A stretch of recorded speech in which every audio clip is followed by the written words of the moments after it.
No spin, no bias, no censorship. I'm Dan Wootton. This is Outspoken Live, episode number 219, on a special day as the UK marks the 80th anniversary of VE Day, with the royal family out for a special fly past and balcony appearance. And on this day, I think of all the veterans of World War II, but especially my four beloved grandparents, who I just want to take a moment to tell you about.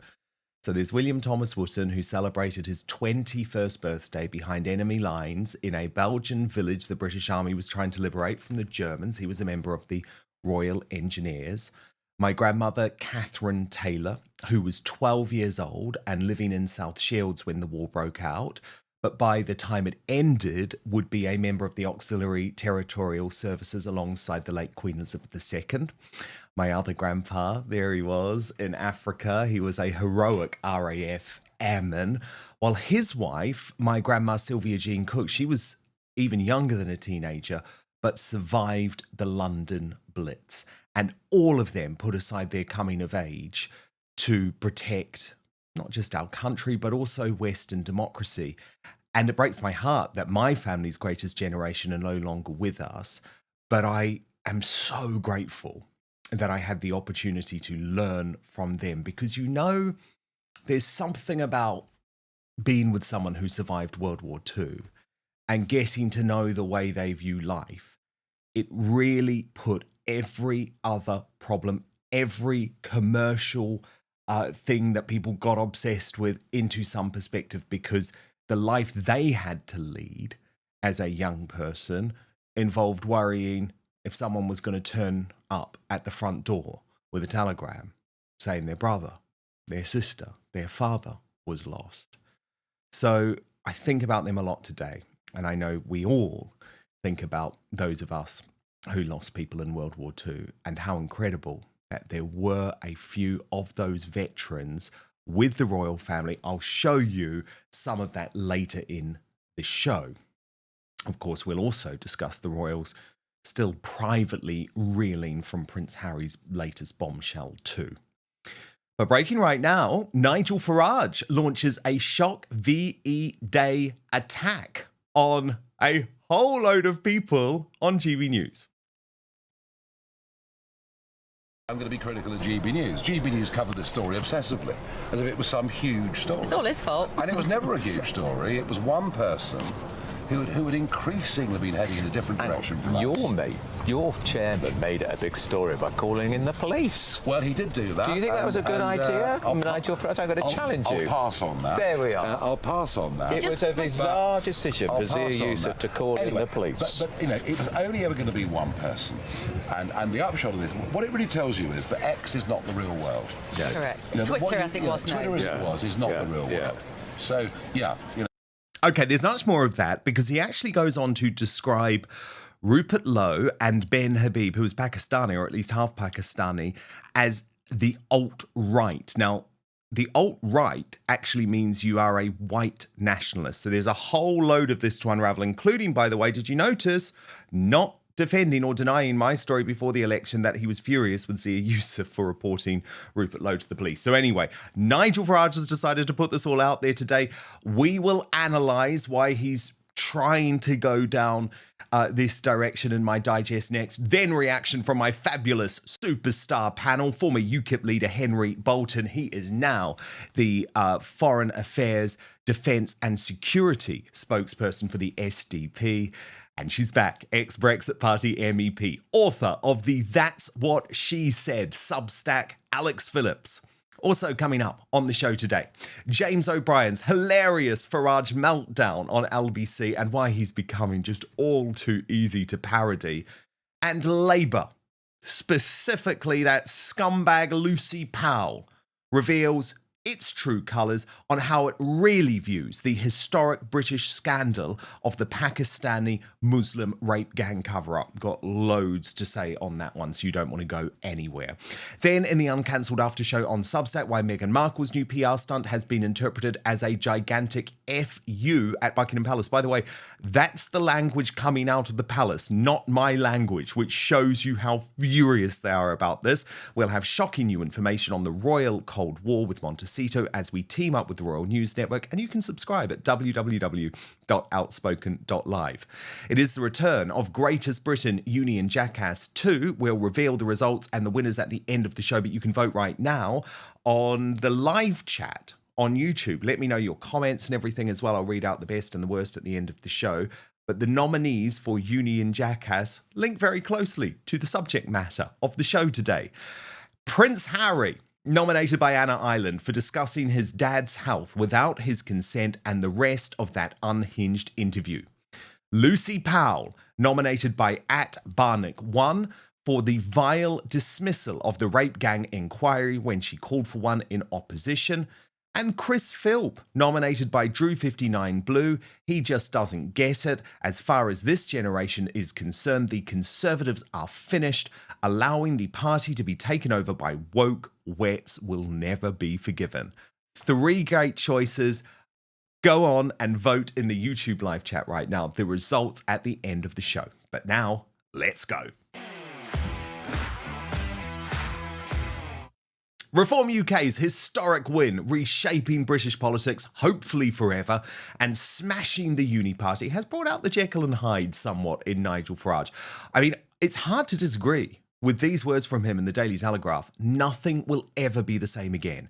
Two-party politics at both local and national level is over. The system that dominated in this country for a century died on Thursday. He wrote, "It will never return." Please God, I really hope he's right. I genuinely do. I also love his threat to the Home Secretary and the Energy Secretary. He told them, Yvette and Ed's seats are high up on our target list. I want to say to them, we are coming for your seats next. Love that. Absolutely love that. And look at this map of Reform UK's support. Yep, unite the right with this power base to take on the true enemies on the left.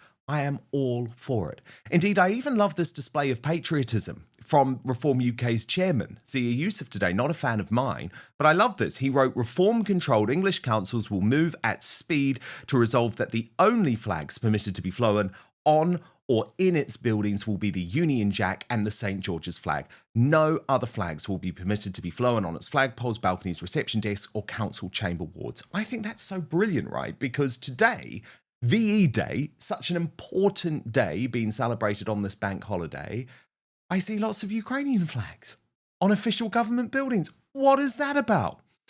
And I especially loved Farage's honest takedown of this MSM reporter. You spoke then about 750 young men. Yeah. I mean, that's Mr. a small Farage fraction of the people living in this constituency. Can you really scapegoat them for the problems that people who face? Do you live in their streets? I don't. No, it's funny that, isn't it? If you live in a street and 10 or 15 young men from completely different cultures move into one of those houses, and you're getting up at 5 o'clock in the morning to go and work on a building site, or whatever it is, would you be happy about that? I tell you what, people aren't. About what living beside people. I mean, why should I pay my taxes for people who illegally come into Britain, get free health care, immediate GP appointments, free dental appointments, spending money, and full bed and breakfast paid for? There is a sense here that something wrong and unfair is going on. And do you not think you're just trying to create divisions within a community here? No, the divisions are being created by weak British governments, allowing people willy-nilly from all over the world, undocumented young males of fighting age, to come into Britain in unprecedented numbers. Yep, I love that. Honestly, he's so good in those moments. And with these sorts of memes, which I can show you now, they're not laughing now, are they? Oh, and there's the Observer front page. He was celebrating this as well from the left-wing Observer. Maybe Katie Hopkins was right that some of the ego-driven coverage might be a little bit hard to stomach. So we're going to have to endure and it's going to be a bit gross. So have your sit bags at the ready. We're going to endure the Nigel gloat, and it's going to be big. There's going to be ha ha ha ha ha pints, the ah ha ha, the smiling outrageously at everything. There's going to be multiple cigarette ah ha ha dart moments. There's going to be the Richard Tice cuddle-a-thon. We're going to have Zia Yusuf's face all over the place, which all of us could do without. Just let them have their moment, look away, have the odd gag reflex. It's perfectly enticing. But to be honest, I was all okay with the direction. I loved everything that was going on. I loved this. So funny. Until I received an email this afternoon from my amazing Outspoken founding member, Jane. And this email, let me read it to you. She said, Dan, watch GB News at about 1:15. I know Bev Turner is your friend, but she set up the most sycophantic question and opportunity for Nigel to spout terrible stuff about Rupert and Ben. I hope Reform and Nigel get their comeuppance. To dismiss Rupert as just ex and no need for Tommy Robinson supporters, I hope it comes back to bite him on the bum.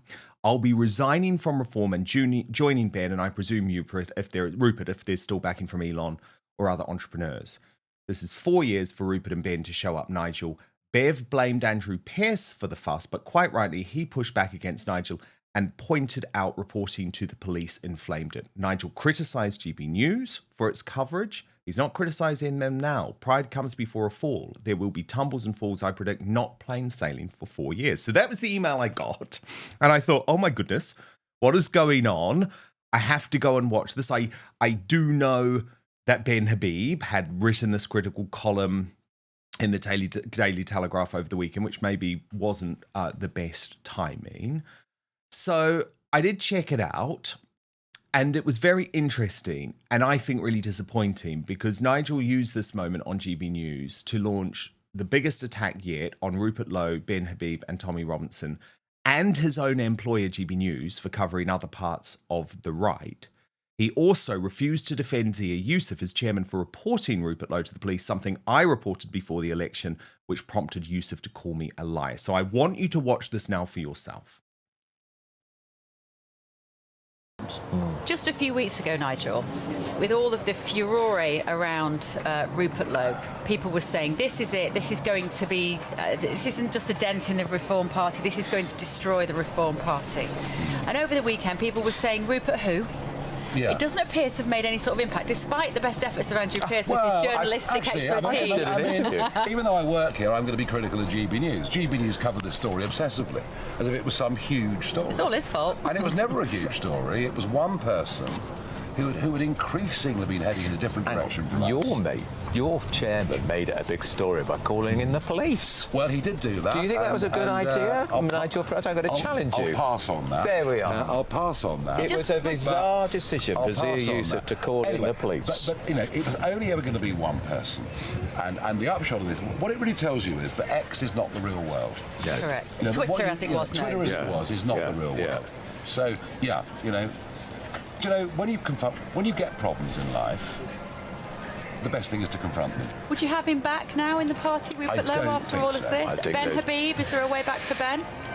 Over my dead body. Well, he wrote a piece saying you didn't deserve your victory. Did you see it? I mean, I'm sorry, you get these small, very insignificant people who say what you think, Nigel. Who think they're more important than they are. They're frankly nothings. There you are. Yeah. And I mean, you know, I don't mind people sounding off. I don't mind people disagreeing with me. I never have done. As long as there's some fundamental underlying loyalty. And that's the one thing I demand. Yeah. Small, very insignificant people that are frankly nothings. Now, I think that's totally the wrong language for people like me who want reform to do well. But as a true Conservative party on the right, where big figures are welcome. Then it actually got worse. Because Nigel used the term alt-right. And you've got to be really careful with this. Because the alt-right term was also used by the Daily Telegraph last week to describe me and Outspoken. Now, I could sue them for that. Because being alt-right means to be a white nationalist. So that is a despicable slur to throw at anyone. It's also factually inaccurate if you're using that slur to describe, for example, Ben Habib, a Pakistani man. Watch this. Were you confident, Nigel, all the time throughout that process that it was going to go that way? Of course. Well, I was confident that Rupert Lowe and the alt-right Tommy Robinson supporters on X, weren't much of a benefit to us. I was confident about that. I was confident it was the right thing to do. I knew it would dent us in the short term, but no more than dent us. But, look at the image of the party now. We now have two very prominent women in the party. We have... So Andrea Jenkins is the mayor of Lincolnshire. Andrea Jenkins and Sarah Pochin. So we have two prominent women now amongst the sort of top half a dozen team in the party. We have a chairman who's a very brilliant man, Zia Yusuf. It's right calling in the police. Do you know what? When you do as much as... It's all well and it's easy for journalists. Just sit at the back. You wouldn't have done it. You wouldn't have done it. All you lot do. All you lot do is chuck bricks. You wouldn't have done it. When you're someone at the front line doing stuff, you do 100 things. You might get one wrong. So we've got and who happens to be a member of the ethnic minorities. Not that that's why he's there. I think the whole look at reform is very, very different. Yeah. Very, very different. So, no, did we do the right thing over Rupert Lowe? You bet.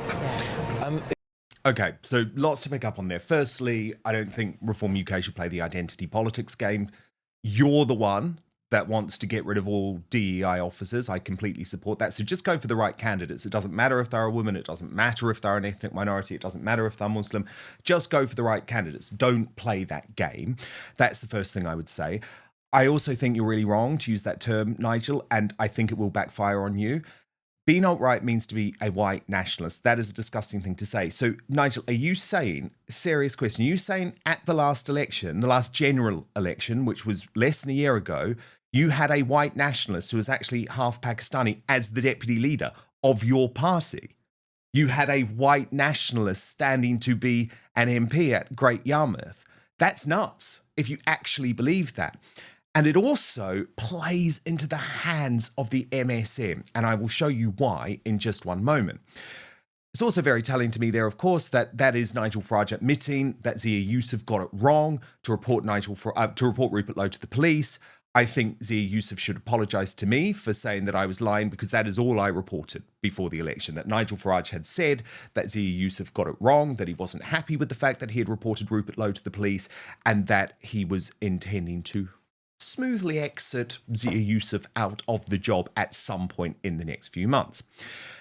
But what we've got now is a mainstream media openly campaigning against Reform UK. And what are they going to do? They are going to use the racist label, just like Andrew Marr did on the despicable LBC over the weekend. Watch this.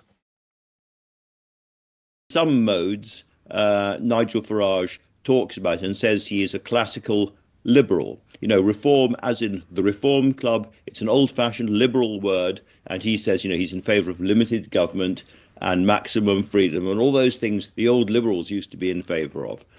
At other times they sound Thatcherite, at other times they sound very almost like old Labour, pro-worker, pro-nationalisation, pro-reindustrialisation, and of course at other times some of them can sound pretty borderline racist. Borderline racist. I mean, how dare he?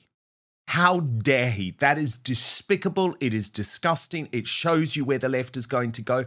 And so this is my plea to Nigel. It's a genuine plea. This is what they're doing to you. So don't call your supporters alt-right. Don't call people white nationalists when you know they're not. Come on. Don't play their games. This matters. It really matters. And all of this also doesn't help prove that Reform UK is more than a Farage cult. To line the new Tory Cambridgeshire Mayor, Paul Bristow, is pushing. Will they lose the next election to you, or do you think Reform UK will be the government of the next government of this country? I don't think people tend to vote for protest parties at a general election. It's not a protest party anymore. It's a party of executive power, is it not? You've got, they've won 488, I think was the latest number of councils. That's more than a protest vote. Peters, who's on their front bench? Who's going to be Home Secretary? Who would be Foreign Secretary? Who would be Defence Secretary? Who are these people? Look, end of the day, it's a one-man cult of personality in Nigel Farage. And what do we do when people join cults? We all be... What's interesting to me too, Boris Johnson has also seen the Rupert Lowe story as a potential weakness for Reform UK. This was from his column in the Daily Mail over the weekend. He said, I don't think the public will hand power to the newish third party, the one that was on Zero when I was PM.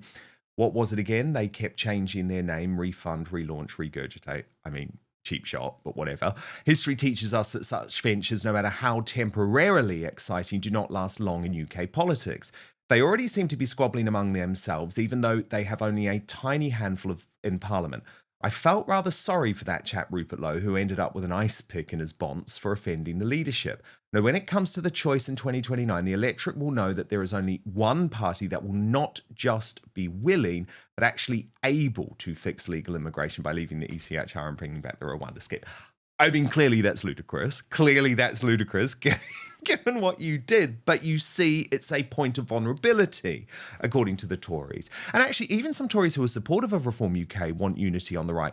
Check this out from Michael Fabricant. I actually really like this. He said, Reform has performed brilliantly. The general election is theirs to lose. So no more fallouts with colleagues are failing. They must prove themselves as administrators now and have local government control and must develop broad and sensible policies for national government. And look, the great thing is for Reform UK is that the left remains far more divided than the right. Do you know, the Labour lunatics are actually arguing that Slippery Starmer needs to become even more extreme, even more socialist to win, which is a hilarious prospect, but one that has been pushed over the weekend by the ex-Transport Secretary Louise Haigh and Diane Abbott. Watch. Since we won the general election last year, we've done a series of actions which are the most painful for some of the most marginalised and poor communities. So, for instance, we have not lifted the two-child benefit on child tax allowance, which is the single biggest thing we could have done to deal with child poverty. We have cut the winter fuel tax allowance, and now we're cutting benefits on the disabled. I think it's very alarming, the direction we've taken. I hope that we will learn the lesson from what has happened last night and today, but if we don't, we are going to find ourselves in a very politically vulnerable position. And these aren't just knee-jerk votes, these are votes that may not come back. Now, the biggest problem Slippery Starmer has is that he promised us this. Can now change the country for the better.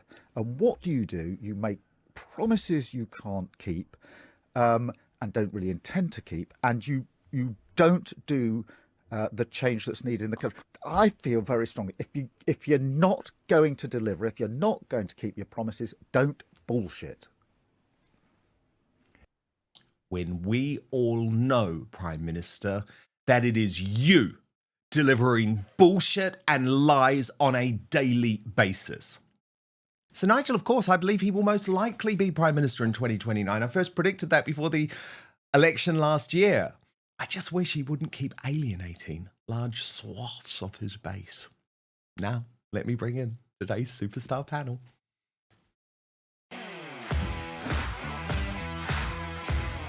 So brilliant to have them both back. The SDP's new spokesperson for foreign affairs, defence and security, but of course a former leader of UKIP and so much more, Henry Bolton, and Alex Phillips, former spokeswoman at UKIP, former Brexit Party MEP, launch presenter on GB News, now on Substack. That's what she said. Okay, Alex. So, you know we disagree on this point, but come on, please tell me, if you were advising Nigel today, you would say, don't go on GB News and call your former deputy leader, who is half Pakistani alt-right, like, come on, that's like a low blow. Yeah, do you know, until you gave me a definition of alt-right, I didn't really know that alt-right meant a white nationalist. I just thought it meant the alternative on the right wing. Quite frankly, I didn't know that. I don't know what the parameters of the definition are. But when it comes to Ben, look, I know Ben super well. I'm not particularly impressed with the way Ben has been behaving. There seems to be a big cup of bitterness that he wants to share around. Ben, it's a shame because Ben is such a brilliant performer. Ben's politics are in the right place. He's a great communicator. But Ben isn't necessarily a team player, and I think that has been shown up. If Ben had won his seat in the general election, I think he'd be playing a very different tune. What I would say is, yes, journalists are going to cajole you, they're going to encourage you, they're going to try and exaggerate any divisions or any personal fallings out, and I think the best thing to do is just offer sort of platitudes rather than look prickly about it. But, I don't really think that there's too much harm that's been done by this. I would rather Ben had stayed inside the tent doing the proverbial outwards than vice versa. And I think Nigel probably feels the same way. What about you, Henry Bolton? Where do you stand on this? Because, of course, you were the leader of UKIP, so you've also worked very closely with Nigel. I think it was unwise, but I think the problem here actually isn't specifically Ben or Rupert or Nigel. What happens when you throw a team together as rapidly as Reform have done? And bear in mind that although the heritage of the Reform Party does go back to UKIP, then through the Brexit Party, which was then renamed as Reform, and some sort of changes at the top of the table all through the process. But essentially, Reform has amazingly sort of grown so fast that actually, well, when you grow that fast, you sacrifice your ability to ensure that you've got a tight team. You are always going to have, as I had when I inherited the leadership of UKIP, you have a whole bunch of cats that don't want to be herded. And in politics, you have people with strong opinions, strong characters, and strong resolve. And if you don't ensure at the beginning that they're all signed up to a common sort of vision and direction, then you are inevitably going to have these sort of problems. And Reform still, and virtually no political party in Britain has done this, but Reform as well still has not offered the nation a vision of where it wants to go. And as long as it doesn't do that, it is going to it's going to bring a whole bunch of people. It's not Nigel's fault, but it's going to bring a whole bunch of people together sort of under the Nigel cult. There are the Reform councillors now here down in Kent who I've spoken to two of them, and they were both effectively saying, "Oh, I met Nigel down the Dog and Duck last night," but they've got no clue as to where Nigel wants to go. They've got no clue as to Reform policies. They simply want to stop immigration, and that's why they've stood. So there is no policy or vision sort of coherence in Reform at the moment. And then I think final point on this is that Nigel, I get on great with Nigel on a certain level. But when you talk about specific opinions, if you differ, then he can be very, very dismissive. And for strong-willed characters who have great experience to offer, I don't think that's the right form of management or leadership. I think you need to bring them into the tent, not ignore them if you don't like what they say, which he does. And I think when that happens, you need to make effort to bring them in. If you can't do that, then you need to have a serious conversation with them rather than let the whole thing fester. Which is what Alex, how because you obviously know Nigel incredibly well, Alex. You've worked with him for years, never fallen out with him on any level, although I should say I haven't either. How do you respond to this Tory claim? But actually Henry's saying it too, that maybe Reform UK is the cult of Nigel, and is that a bit risky for a political party to be built around one man? Is it risky? Well, I suppose you'd have to ask yourself the question, if something happened to Nigel, what then would reform continue? And I think at this stage, there isn't a sort of, obvious success or obvious successors. But that is simply down to the fact that in Nigel, there is a once in a lifetime, once in a generation leader. The other political parties would tear off their limbs to have such a leader. The problem the Conservatives are facing is they have a leader in Kemi Badenoch that hasn't lit up the room, that hasn't sort of brought inspirational droves of followers back to the cause. Same, really, frankly, with our Prime Minister. I mean, that's our ambassador on the world stage. And so what we have in Nigel is someone who, like I said, just doesn't come around very often. And so in the sort of shadow, the long shadow that the sort of presence of Nigel casts, you do sort of think, well, who is waiting in the wings?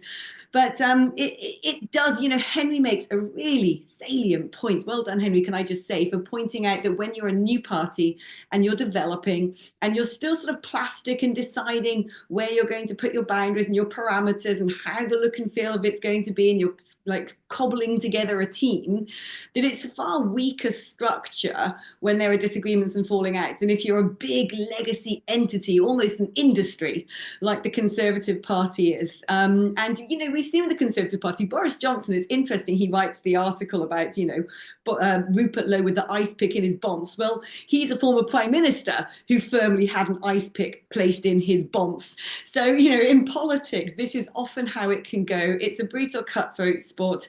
It's very often all about clashing egos.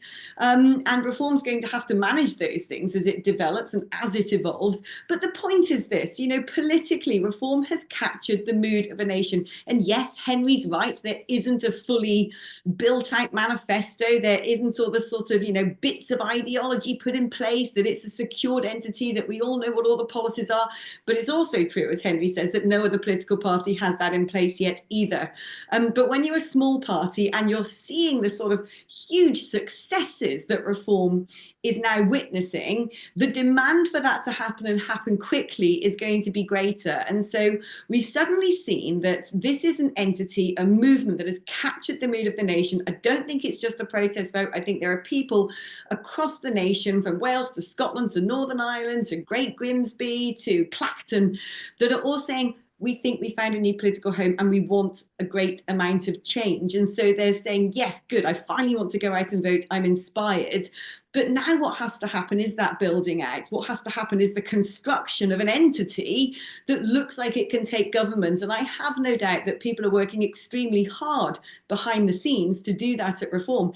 But the scale of the challenge, when you haven't been around for the best part of 100 years, you haven't had branches around the country, you don't have think tanks that have been long established serving you on a silver platter what your policies might be, fully researched, fully costed.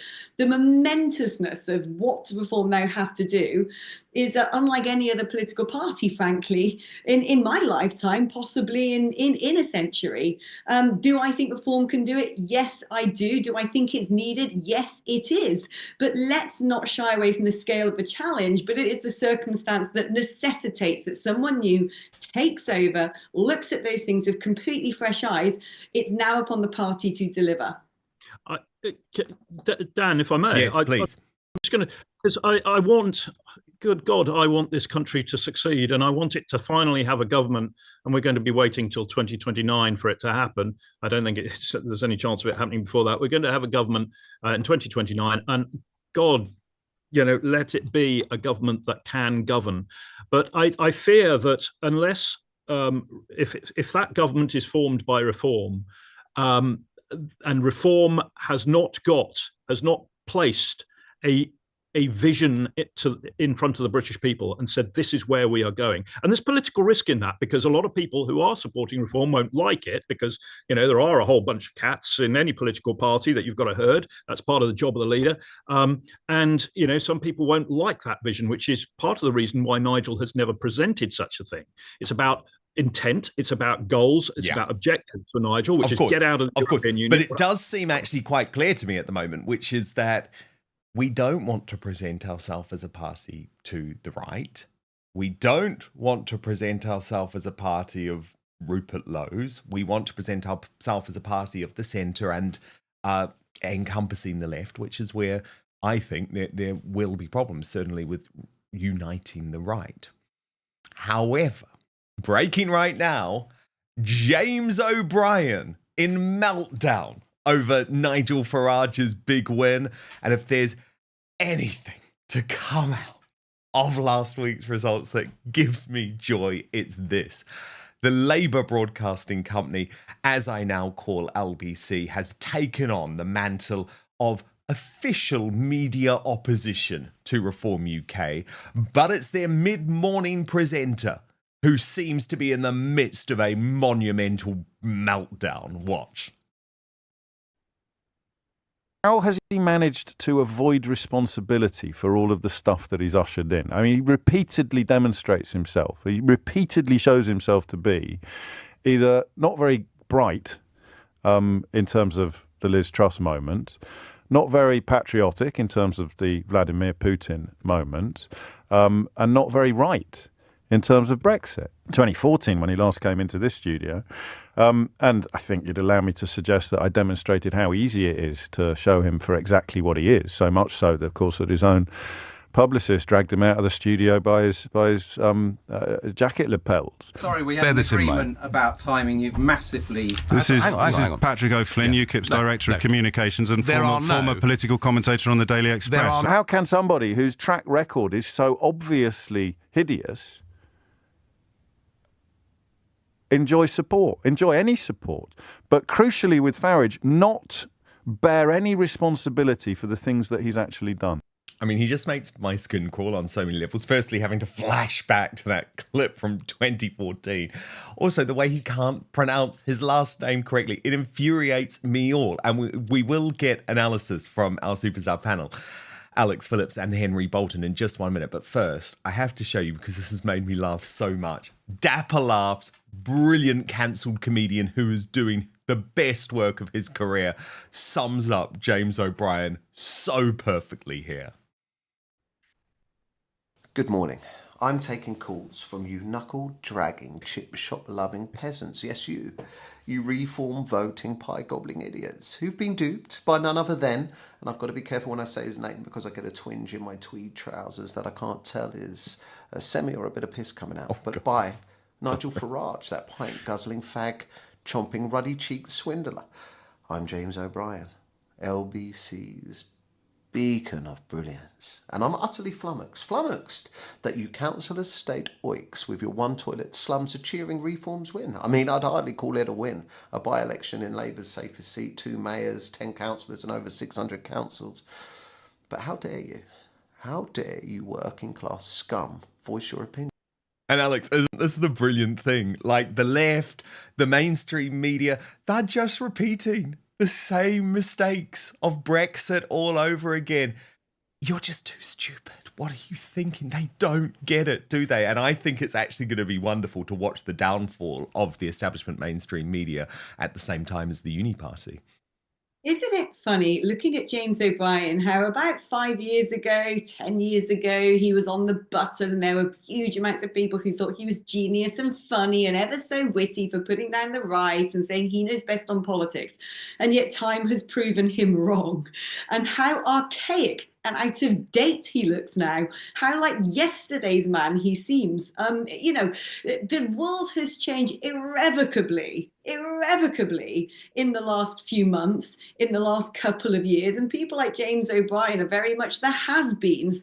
They're going to wake up one day and suddenly realise actually they better change tack or they're going to end up in the dustbin of history. He's always been sneering and snide. He deliberately mispronounces Farage's Farage. This is kind of his ploy. This is his pathetic, isn't it? This is what he does. And, he's earned some big bucks over the years doing it. Let's see how long his star in broadcasting continues in the skies, because I just kind of feel like it just seems so gratingly out of touch with where the public is at, particularly considering the recent reform results. Totally. Henry Bolton, your take? The most unpleasant, obnoxious, grating. That was a great word there, Alex. Grating individual that I think exists in British broadcasting anywhere at any level. No, he's a horrible piece of work. But I would argue that actually he might be representing an era that is on its way out of the door. I do hope so. But there are a great many people who simply think this is an aberration, who are arrogant enough not to listen to the British people, and if they do, to think that the British people don't know what's good for them. These are people who have continually, for decades now, called people who are concerned about the mass immigration, about the small boats and so on, the crime levels and so on, and the police officers taking the knee. They have called such people, idiots. They've called them far right. They've called them racists. They've called them Little Englanders. And O'Brien is one of these people who does that. But I think they genuinely believe it. In their little bubbles, in their little communities, in their little wine bars or wherever they are, if they've got any friends to drink with, they sincerely believe this. And I think that is going to be a problem going forward, because this country needs to unite. And somehow we've got to. There was a time, which the three of us will remember, not so long ago, where actually people who were idiots were just ignored by society.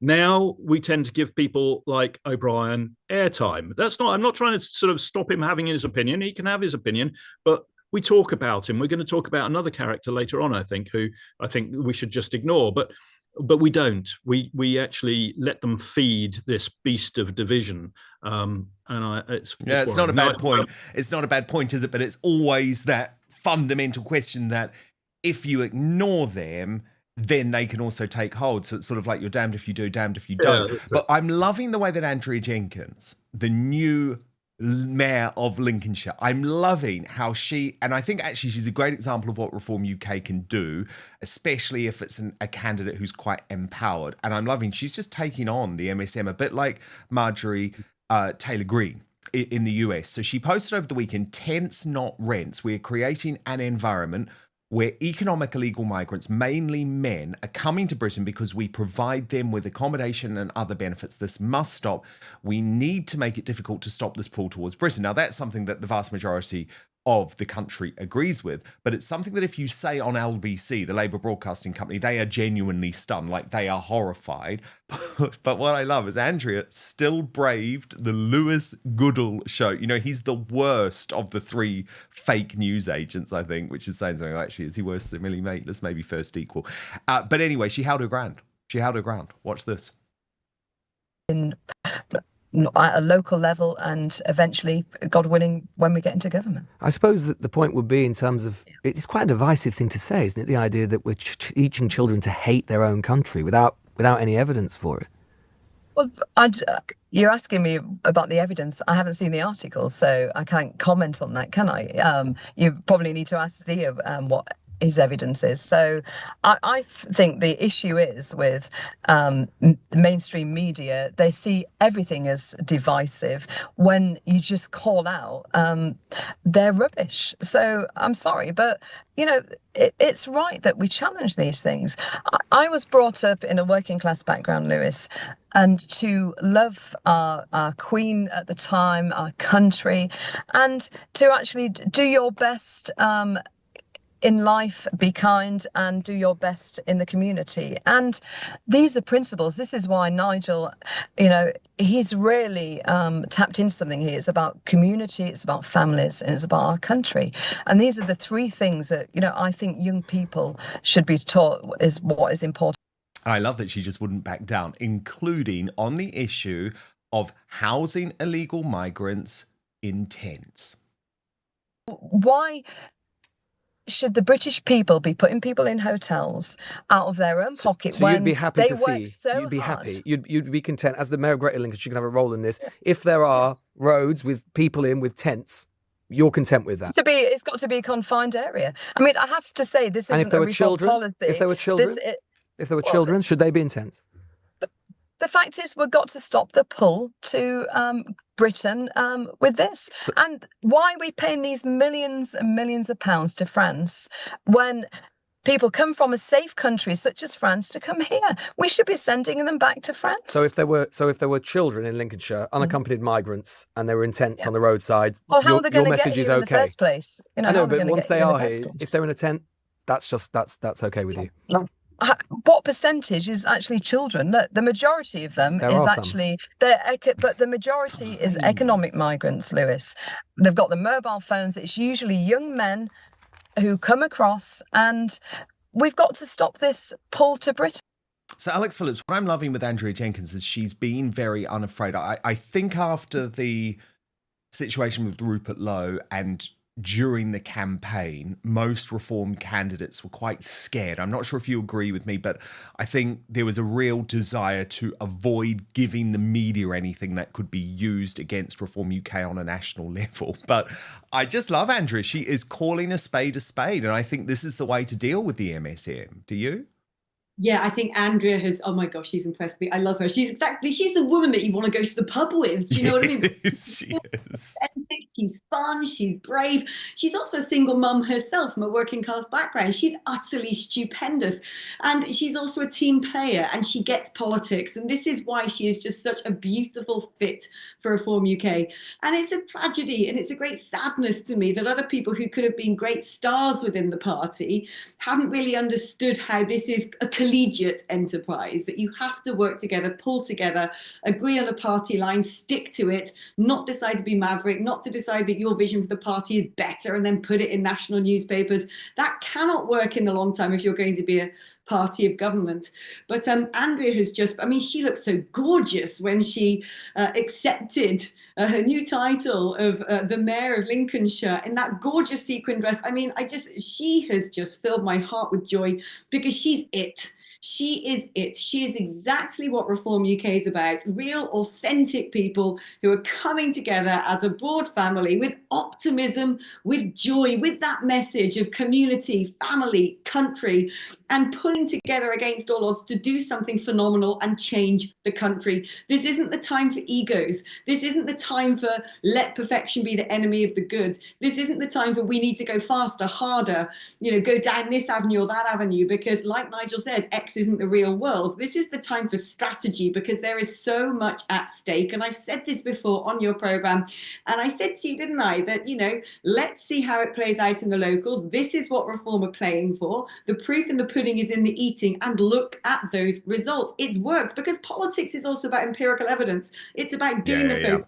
I know, and you cannot question the results, absolutely not. And what you cannot question, Henry, either, is this mainstream media meltdown. I mean, did you see this from the Financial Times over the weekend that literally posted an unwelcome surge of right-wing populism in Britain?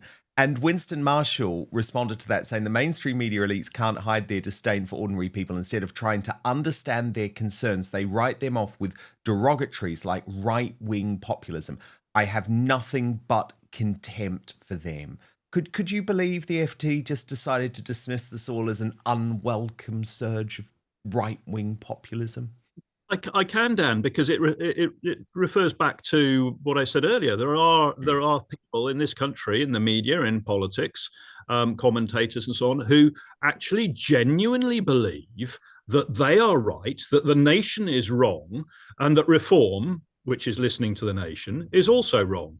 But I think also I'm going to be a little bit sort of party political, forgive me, but because this is something that Nigel needs to be careful of and Reform. I mean, this family, community, country thing, that actually, pardon me for saying it, it has been the strapline of the SDP for years now. And in June last year, June last year, when the SDP and Reform did agree, I think it was 6 seats to come to sort of a little bit of an electoral sort of agreement, just as a sort of, as a feeler, if you like. Then Richard Tice became aware of this, and then blow me down, the next month, Nigel's throwing it out there as Reform's thing. And the idea that Reform is the only party doing X or the only party doing Y is itself divisive. And I think when it comes to uniting the right, as people say, I've been all for it. I've tried to do it and encourage it wherever I could. But actually the obstacle is with Reform. Yes, because I guess Nigel would now say, though, we don't need you. We don't need Correct. you, SDP. We don't need you, Reclaim. We don't need you, UKIP. And that may well be true. But I would argue you still need the people, and that is the point. It's not necessarily about the party. It's about the people, and don't dismiss people who are your base. That's my concern. That's my concern, because I think what we saw with Trump was this brilliant way of bringing the base together. Lucy Powell, the leader of the House, a member of Slippery Starmer's cabinet, really let the cat out the bag over the weekend in the most despicable way. I mean, this woman is grim on so many levels. Do you remember this? She was the one who proudly wore the T-shirt, never kissed a Tory. And over the weekend, in a head-to-head with Tim Montgomery, a Reform UK supporter who was actually totally kind to her and being anything but difficult during this Any Questions appearance, she revealed the truth of how the Labour Party view the Pakistani Muslim rape gang scandal. Despite this being, I believe, the worst cover-up in modern British history, despite this actually being one of the worst scandals in British history, the whole-scale rape and abuse of thousands and thousands of mainly white working-class girls covered up by the police, covered up by the establishment, covered up by our politicians. Despite that, Lucy Powell believes this issue is simply a dog whistle for racism. It's sick, and yet Slippery Starmer has stood by her. Now, in case you missed it over the weekend, this was the exchange that took place on Radio 4. If anybody saw the documentary on Channel 4 about rape gangs over this... we want to blow that little trumpet now, do we? Yeah, okay. There was a real issue... Let's get that dog whistle out, shall we? Look, okay, Lucy. Yeah. The councils, there were so many people who were so afraid for good... Can I just finish the point, just for 1 minute? Finish that point, Tim, and then I'll bring in Helen. Look, there were so many people in local government, in the authorities, who, for good reasons, were worried about upsetting community tensions, that those girls went undefended. Now, there were good reasons for it, but no one has still been brought to justice for that. So you tell me, Lucy, that this isn't a culture in local government. It's just not true. Dear. Helen Morgan? I'm sorry. You're sick in the head. Lucy Powell, you are sick in the head. I really mean that. Because for that to be your response, the whole scale, sick in the head. Anyway, it's a political issue for her. Now, that's all it is. She meant what she said. She meant every word of what she said. But to keep her job and Starmer's administration, she issues a hostage video apology on X, which has one of the most shocking ratios of any post on X I've ever seen, where she wrote, in the heat of discussion on Any Questions, I would like to clarify that I regard issues of child exploitation and grooming with the utmost seriousness. I'm sorry if this was unclear. I was challenging the political point scoring around it, not the issue itself. As a constituency MP, I've dealt with horrendous cases. This government is acting to get the truth and deliver justice. Well, I'm sorry, Alex Phillips. As well as being morally reprehensible, she's also a liar, because that was not what she was saying.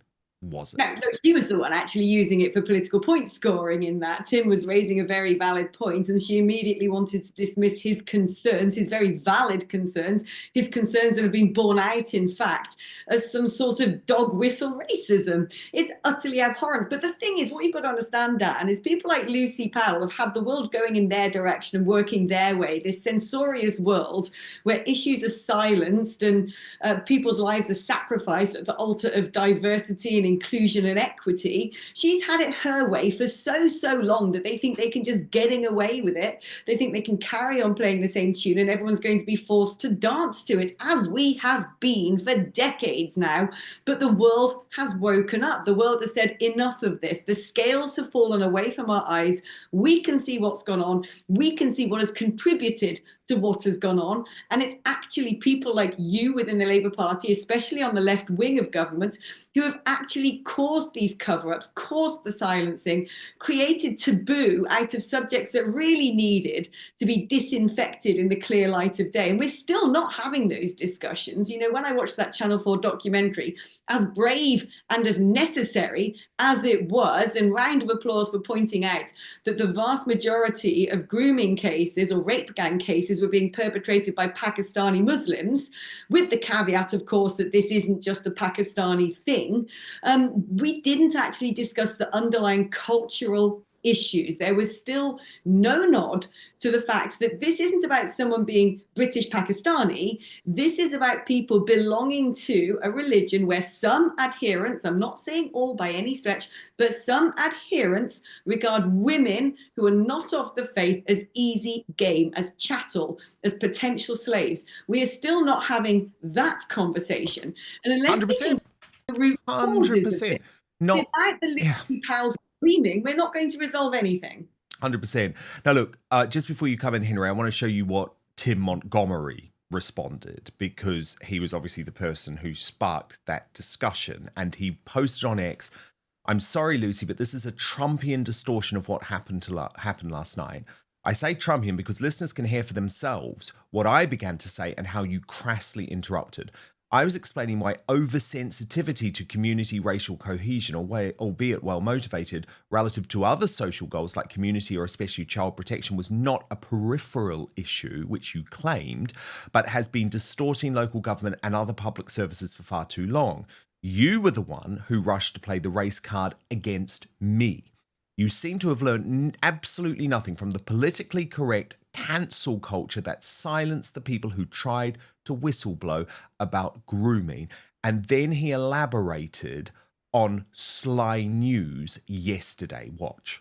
Stupid mistake that Labour keep making, the left keep making. You've actually personally been quite good at jabbing the left on this and have an authority on it. But there's been a tendency, it's gone on for too long now, to close all sorts of important debates down by throwing that racist charge at people.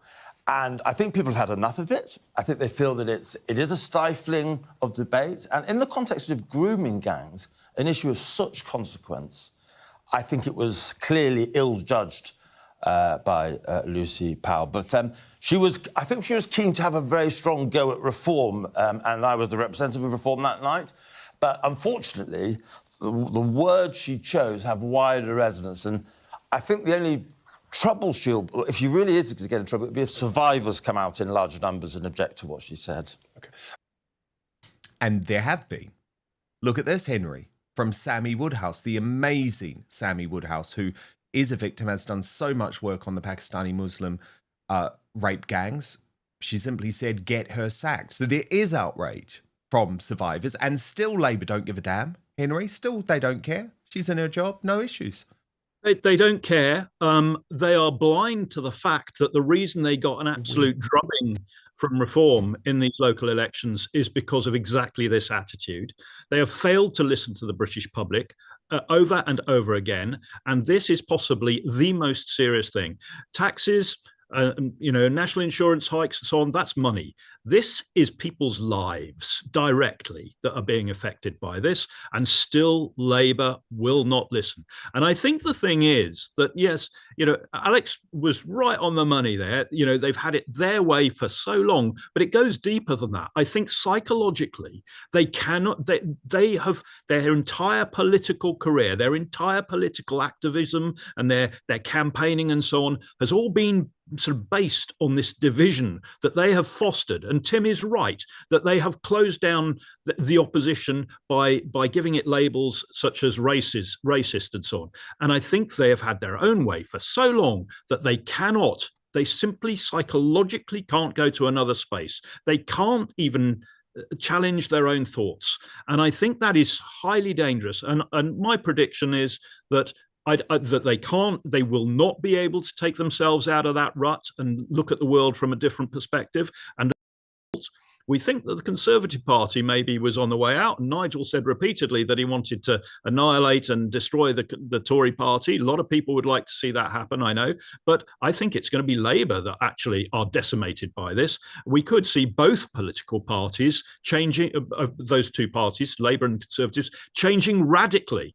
Because if they don't, they're going to disappear and they are going to incur the hatred, not just the disdain and the wish to get rid of, but the absolute hatred of the British people, if they haven't already got it, because of this sort of behaviour. Very true. Well, I mean, as Alison Pearson pointed out, Alex Phillips, a tale of two Lucys. Lucy Connolly, mum and beloved childminder, jailed for 31 months for a nasty mistake which she swiftly deleted. Lucy Powell, Labour MP, made a nasty mistake downplaying raped white girls. No consequences. Two-tier care. Do you agree? Yeah, it's 100% that. And this is shifting now. But, you know, Alison Pearson, goddess that she is, has been really championing the story of Lucy Connolly, which is very easy to think that was news that, you know, happened before 2025 and a woman's in jail and let's just forget about it. But this is a woman who had lost a child, was a mother herself, has a very sick husband who, in anger and despair about the disgusting, despicable, unimaginable, brutal murder of three little girls, wrote something on Facebook for all of about 2 hours before then she went, oh gosh, maybe I sort of said something out of turn and deleted it, and is now festering in prison, not even allowed visitation rights. It is an absolute abrogation. It is a stain on our judicial system that has taken place. There should be people marching in the streets about this. There should be people protesting and campaigning about this. And yet people on the left can say all sorts of things. They can throw about accusations. They can actually, this is VE Day, Dan. This is the day that we remember the Second World War. And I thought your testimony about your grandparents was so touching and so moving. And makes everything so palpable and so real on this day.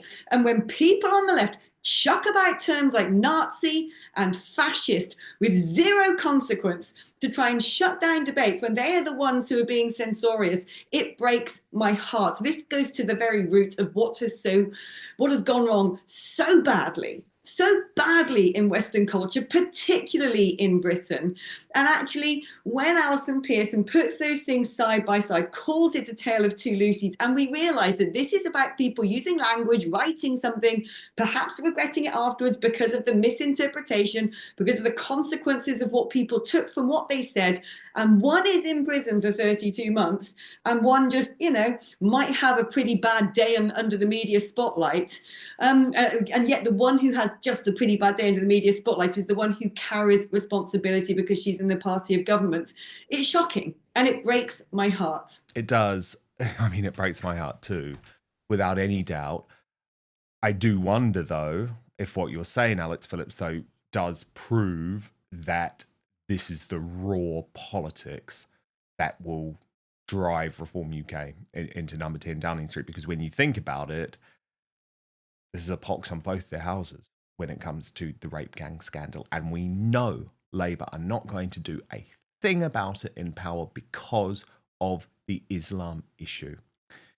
Now, the Prince Harry issue has really exploded over the weekend. You're not going to believe some of the briefing coming out of Buckingham Palace, and also the fury, actually, about the fact that the late Queen Elizabeth II, Charles, Princess Anne, all dealt stoically and privately with massive security scares. And Harry is whining on, trying to overshadow VE Day. So we'll get more reaction from Alex Phillips and, of course, Henry Bolton, who is a specialist in these issues, in just 1 minute. But first, people like Andrew Huberman, Rhonda Patrick, and even Joe Rogan have talked about a compound called epicatechin found in dark chocolate and green tea. Now, this is shown to improve blood flow, delivering more oxygen to muscles and the brain. Studies show that it reduces stress and fatigue while improving mood and enhancing muscle growth, strength, and recovery. One study found it boosted muscle growth factors by nearly 50% in just 1 week. But don't reach for the chocolate bars, okay? Not the chocolate bars, because processing actually destroys these compounds and you'd need an impossible amount to get results. So that's why Verso created Morning Being, a rich, chocolatey morning brew packed with epicatechin, cocoa polyphenols, antioxidants, and electrolytes to fuel energy, performance, focus, and longevity. Unlike coffee or other coffee alternatives, it supports muscle recovery, cardiovascular health, and cognitive function, all without caffeine crashes. Cocoa powders, drinks, and products are commonly contaminated with high levels of toxic heavy metals, but Verso conducts third-party testing on every batch to ensure they have pure, high-quality cocoa, prioritizing safety and high flavanol content. Now, I started taking Morning Bean to replace my morning energy drink. Don't judge me. Don't judge me. But actually, it's perfect to replace your coffee or even a second cup in the morning. And as a result, I feel more focused and energized. I also like how I get my daily dose of superfoods from it. So if you're looking to improve your health with something that's actually backed by research, click on the link in the description box below, or you can head on over to morning.ver.so/outspoken. Let me just repeat the address, the word morning.ver.so/outspoken. Use the code outspoken to get 15% off your first order. But now, back to the show. Breaking right now, the outrage, the disgust coming from Buckingham Palace is actually at another level. These are not the usual words you hear briefed via King Charles and Prince William, like F you, Meghan, and stop gaslighting us, Prince Harry. But that is how angry, quite rightly, the palace is after Prince Harry made a succession of claims to the British Bashing Corporation about his security, including claiming that members of the royal family and members of the political elite actually wanted to put him at risk, and that as a result, it was, in his words, quote, an establishment stitch-up. Watch. I have had it described to me, once people knew about the facts, that this is an good old-fashioned establishment stitch-up, and that's what it feels like. Absolute joke. So not a surprise that the British public and actually all of the mainstream media have finally had enough. The Mail on Sunday splashing on this bombshell new poll that says the public now feel exactly how I have for many years. Just strip them of their HRH titles altogether. Let me bring in my superstar panel now. Alex Phillips and Henry Bolton. Henry, you are obviously a security and defence expert. Do you believe at all what Harry is saying? Because if this were true, if what he was saying to the BBC were actually true, that would be an extraordinary turn of events, that members of Harry's own family, his father and brother, were conspiring with the British government and the British security services to put him at risk because for some reason they want to take him out. It's nuts, isn't it? It's absolutely nuts, Dan. I've worked with the security services. I've worked with the police. I know people who've been in close protection for the Metropolitan Police and other police forces. It is nuts. And Harry, if you happen to be listening, which he's probably not, look, have a cup of coffee and take a holiday and think about this seriously, because you are talking absolute rubbish. The fact of the matter is that there are very few members of the royal family who get full-time protection. It is provided to working royals on a case-by-case basis, depending on what what events they're attending and so on. But the idea that he's in any way different is absolutely false and wrong. And the idea, I mean, the king has, his audience with the Prime Minister, and there are contacts at all sorts of levels of government, including security. But the idea that the king could influence His Majesty's government in making decisions as to what the risk and the threat is to the national interest, which is why these people get security. It's not for a prestige thing, as Harry seems to think. The idea that the king could really influence that is for the birds.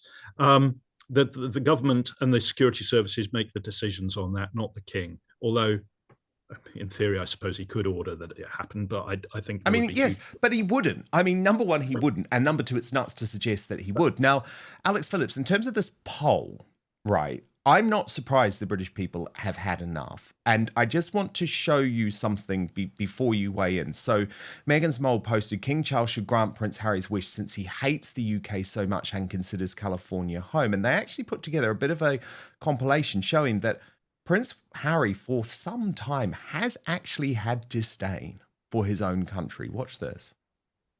You know, it's something I'd love to do, and now I've had the chance once. I suppose I've got quite into it. And at the end of the day, if you join the army, you expect to go on operations. I don't want to sit around at Windsor because I just generally don't like England that much, and it's nice to be away from all the press and the papers and the general shite that they write. Home for me now is for the time being, it's in the States, and it feels that way as well. Does it? Yeah, we've been welcomed with open arms, and it's got such a great community up in Santa Barbara. So you feel like that's home more for you? Yeah. Is that weird to say? No, but I'm sure it'll become a thing. So Alex Phillips, just go. Just go. Yeah. Like, why are you coming back? You don't want your father to see his own grandkids. You don't want your grandkids to come to the country at all. Why do you want them in the line of succession? Why do you want to keep on using your royal titles? Just go. And I'm sorry, I know he's going through so much at the moment, Alex, with his health. But I think Charles needs to listen to his eldest son now, William, who says, when I become king, they're out. The titles are stripped. Everything's gone. Who cares if it needs an act of parliament? It would actually probably be one of the most popular bills in the public to ever go through parliament, right? Surely it's time, Alex. This is the thing. He did just go, didn't he? He chose to be a private citizen of another country that isn't the United Kingdom. And it may have escaped Harry's attention because I don't think he's particularly bright. But in the United Kingdom, where there is no written constitution, the monarchy remains the head of state. And so you can't be 1 foot in, 1 foot out, in as much as you can't say, I'm going to be a citizen of America and live over in Montectio, and at the same time also be in 10 Downing Street. It's not possible. And so when these debates are happening in the courts of law and the highest judges of the land are saying, look, this is the legal implication of what you are demanding, which is essentially to hire the police in the United Kingdom and ask them to bear arms where normally they do not do so, you're essentially setting a case precedent for Beyonce to do that, or Taylor Swift, or Kanye West, or whoever else might say, I'm a high-profile citizen and there's a grudge against me, the Ayatollah of Iran. You cannot say, just because I was born into this family, I deserve this, when you've chosen to leave that institution. Now, I have some sympathy in as much as Harry didn't ask to be born a royal and have, a childhood in a fishbowl with the terrible thing that happened to his mother and all of the psychological consequences therein. But at the same time, if you have chosen to leave what is a constitutional monarchy, you cannot then demand to have the privileges that only the most senior people within that family are granted at the behest of the government, of the taxpayer. It is quite sad, really. Well, it is sad. It is sad because, I mean, look, it's sad on so many levels, but I also actually think it's worrying now because this is depths of delusion being plumbed. And the fact that we now have the royal family actually briefing that to the Daily Telegraph, their newspaper, is quite something. But just to set it up, to show that I'm not making this up, here is one of those moments where Harry, I think, is just proving he's been living in a bubble. He's almost got Stockholm syndrome with Meghan Markle, and she's pumping these lies into his head, and he regurgitates clear nonsense. What the court decided today was that they were justified for 4 reasons to not have that review. And a major part of that is because you're no longer a working royal, a change in your status. Do you not accept that from the court? Well, my status hasn't changed. It can't change. I am who I am. I am part of what I'm part of, and I can never escape that. My circumstances will always be the same. But with a specific answer to the question, there are comparisons that exist. And again, I have to be careful what I say, but I think it would be quite shocking for the British public and the public at large to understand or know that, in fact, many people do know this, that people who leave public office receive lifetime protection, regardless of whether there are threats or risks to them. And so in response to these mad claims, Prince Harry, in the Daily Telegraph, has been accused of losing touch with reality. And again, I stress this is a big deal. The Daily Telegraph is the newspaper of the royal family. They report the Duke of Sussex has simply lost touch with reality by giving a scorched earth interview to the BBC, it has been claimed. A palace insider has alleged that the King's aides view the Duke's interview on Friday as proof that he doesn't get the message. The interview is understood to have deepened the rift between Buckingham Palace and the Duke and his wife Meghan, the Duchess of Sussex, with a peace between the two sides more distant than ever. It is now claimed that a senior courtier labelled the Duke deluded for thinking that airing the family's private affairs on national television could bring about a reconciliation. The insider said Harry has simply lost touch with reality. The man doesn't get the message. His father has avoided all his efforts for the last few years to speak on the phone or try to get messages to him through various circles. This TV moment shows his desperation and refusal to accept any responsibility for attacks on the royals' attempts to undermine the institution and vicious claims about racism and bullying. One of Charles's team labelled him deluded for thinking a media interview quite clearly poking at his father and brother could force any talks. They added if Harry reckoned going scorched earth was a clever move, he was foolish. The insider also said the irony of the Duke using the media to seemingly criticise the royal family was not lost on the palace. The very arena of the media, which he has bemoaned for years, is the same platform he utilises to seemingly hurt his father by saying things like Charles may not be long for this world, as well as other disrespectful accusations. The irony is not wasted on anyone within courtier circles and senior royals, which means Prince William and Prince Harry.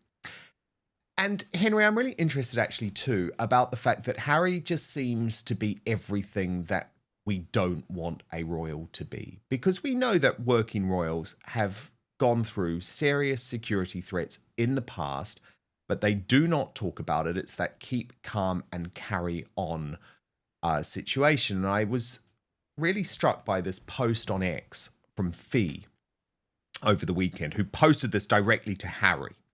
She called him H because that's what Meghan calls him. And she wrote, H, take a look here at your late grandmother on a 19-year-old horse, Burmese, when 6 shots were fired at her from a man in the crowd.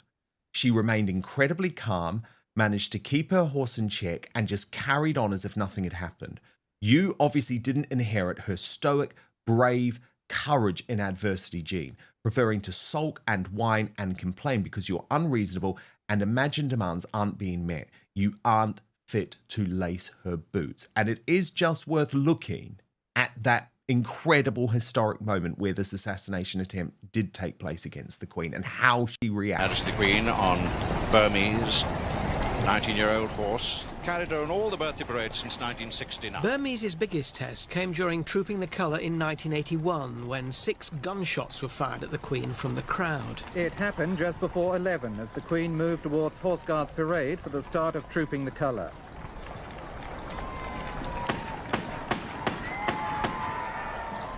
Six shots were fired. The Queen's horse, Burmese, was startled, but the Queen controlled him. A guardsman grappled with a man, helped by onlookers, as police rushed in from all directions to make an arrest. Astonishingly, the Queen and Burmese continued the parade as though nothing had happened. Look at her. A little pat, and on we go. That's the greatest generation. But actually, King Charles, then Prince Charles, also dealt incredibly calmly with an assassination attempt. It happened as Prince Charles was being introduced to the crowd at Darling Harbour. There were 2 shots.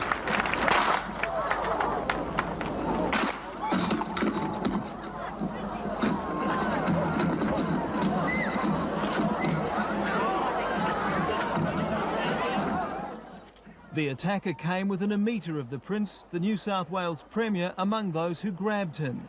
Eyewitnesses say the man is aged in his late 20s and tripped as he rushed on stage. The Australia Day celebration continued afterwards. The Prince unhurt, and he made no comment on the incident. And as according to Taz posted on this, King Charles' assassination attempt, keep calm, carry on. Princess Anne actually fought off her gun-wielding would-be kidnapper who'd already shot 2 people and yelled, "Not bloody likely," when he asked her to let him in the car to grab her. She still doesn't have 24/7 security. And I think it is so important to just look at those moments of history and contrast the behaviour of those royals with Harry. Henry Bolton, I mean, it couldn't be any more extreme. It couldn't. And Dan, thank you for bringing up those 3 examples, because it illustrates not only the gulf between the senior members of the royal family and Prince Harry, but also really the sort of stoicism that I think this country has been in the past famous for, and I think that we should rediscover. But that's a different topic, perhaps. Look, Harry has been around the royal family for long enough and around police protection for long enough and served in the armed forces for long enough to know the things that we are talking about. Delusional, yes, but why? And I'm going to stick my neck out here. And I think he's got issues. He's the younger brother. It's happened before where the younger brother to the heir to the throne has felt a little bit sidelined, although they're not. But I get all of that, but generally they work through it. In this case, Harry has fallen in with Meghan Markle. And I have to say that this comes across to me as a little bit, I wonder how much she's pulling his strings. Oh, totally. Totally is. She absolutely is. A bit more blunt than me. But I think she's been a narcissist who is in this for herself. And I think that he is being fed these lines. Well, when you do this interview, you need to say this, and you need to tell your father that, and you need to take this to court because this is wrong and that's wrong, and we should have this and we should have that, and you should have such and such. I think that's a lot of that. He's vulnerable anyway, as I say, but I think that that's probably the cause behind this. And I would say to Harry, you held your mother's commission in the armed forces. You have come from a long line of people who have stood by this country thick and thin. Think, for example, of your grandfather, King George VI, who was your great grandfather, who was an ill man and still did what his duty. Your grandmother, the same thing. Your father is doing much the same thing. You are not. You are letting yourself down. You are letting your nation down. You are letting the British people down. And you need, if your wife is actually telling you to do these things, you need to face that reality. It's going to be difficult for you, but you're going to have to do the right thing, or you're going to be pilloried for it for the rest of your life. Very well put. Alex Phillips, can I just we'll just ask you a final thing on this, because there was some outrage that the BBC, the British Broadcasting Corporation, used this interview to push Reform UK's big political win off the top of the news agenda on Friday. Ian Dale posted on X, on a day of huge political news, the BBC News at 10 leads with an interview of Prince Harry by someone who isn't even from the BBC. I wonder how much they paid for it. The first 12 minutes of the programme was devoted to a quite astonishing news judgment. And Dan Hodges added, BBC dropping that explosive Prince Harry interview slap bang into the middle of the local election results day is a strange editorial decision, and one that will delight number 10. Alex Phillips, that felt weird, right? It felt like the BBC was actually trying to stop in its tracks the non-stop coverage of Reform UK and Nigel Farage's big election win. I wouldn't give the BBC so much credit as to think there was a strategy behind it. I think what it serves to show is, and I got this when I was touring the news studios on Friday, being asked to give commentary on those local election results, which is they still talked about everything in the framework of the two legacy parties, looked at reform as a sort of aberration, a protest vote. You've got in the BBC a corporation that is entirely staffed by metropolitan elites who probably don't give a fig about local elections, frankly. They don't care about potholes in the road. They don't care about how local communities feel about immigration. They don't care or notice that there is this huge tidal wave of change, not just engulfing Britain, but that has engulfed Europe. They still look on results that have taken place. I mean, Romania today, for example, what's gone on in the AfD in Germany. I mean, across Europe, across the West as a whole, they still think it's some sort of strange blip that can be explained away and ignored. And those people there are so snooty that we've got this brilliant exclusive with Prince Harry. Isn't it great? We've got him talking about stuff from California. Yeah, that's our lead story. We're going to run with that because who cares about local elections?